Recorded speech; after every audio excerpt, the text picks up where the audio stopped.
नहमदुहु व नुसल्ली अला रसूलिहिल करीम अम्मा बाद फ़अऊज़ु बिल्लाहि मिनश शैतानिर रजीम बिस्मिल्लाहिर रहमानिर रहीम कुल्लु नफ्सिन ज़ाइक़तुल मौत औ कमा क़ाला सल्लल्लाहु अलैहि वसल्लम। तमाम शरानो कशरानो मुसलमानानो रासेर ته چې کوم تاسو د تصویران ښکاري دې ته ویل کېږي قبر. افسوس په نن مسلمانانو باندې چې دې قبر ته مونږ سپک ګورو. مونږ د دنیا دپاره څونه منډې وهو، څونه محنت کوو. آیا دې قبر دپاره چا محنت کړې نن نه پورې؟ آیا د آخرت دپاره چا څونه محنت کړی دی؟ هغه محنت خو پرېږده چې مونږ نه قبر هېر دی، مرګ مونږ نه هېر دی، مونږ به څه خبره محنت کړي چې کله ملک الموت درته مخې ته ودرېږي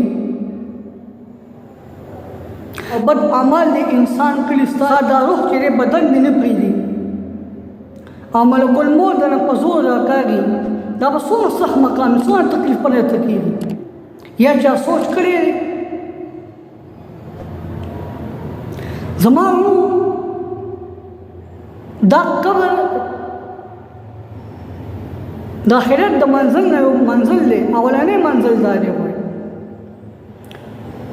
زما ورونو چې کله قبر ته لاړ شي، قبر کې څومره ستړی شئ، د خاورو باران در باندې وشي او په تیارو کې پرته یې، هغه وخت به بیا کم مقام وي.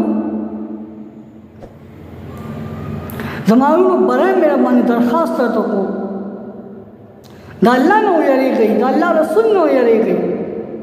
الله ته په سجده کې شئ، وژاړئ الله ته، د الله نه توبه وباسئ، د ګناهونو معافي د الله نه وغواړئ. یعنې یاد وساتئ ورونو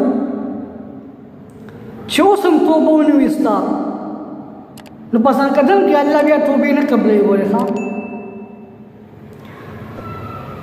عنقریب داسې وخت را روان دی چې زمونږ تشکیل به قبر ته کېږي.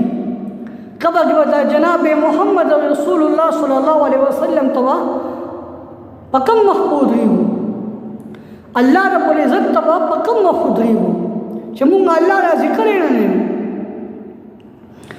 ورونو الله راضي کوي. چې کوم مهنګایي ده دا زموږ د خپلو اعمالو د وجې ده.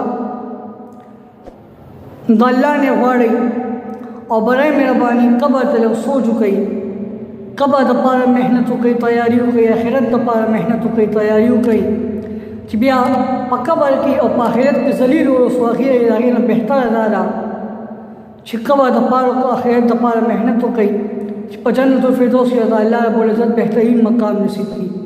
د الله رب العزت نه دا دعا کوم چې کوم خلق وفات شوي دي، الله رب العزت دې کامل مغفرت نصیب کړي او الله رب العزت دې موږ او تاسو له د مرګ نه مخکې د مرګ تیاري کولو توفیق نصیب کړي. وصلی الله تعالی علی خیر خلقه محمد وآله واصحابه اجمعین. اللهم ربنا آتنا في الدنيا حسنة وفي الآخرة حسنة وقنا عذاب النار وقنا عذاب القبر وقنا عذاب الحشر وقنا عذاب الميزان برحمتك يا ارحم الراحمين.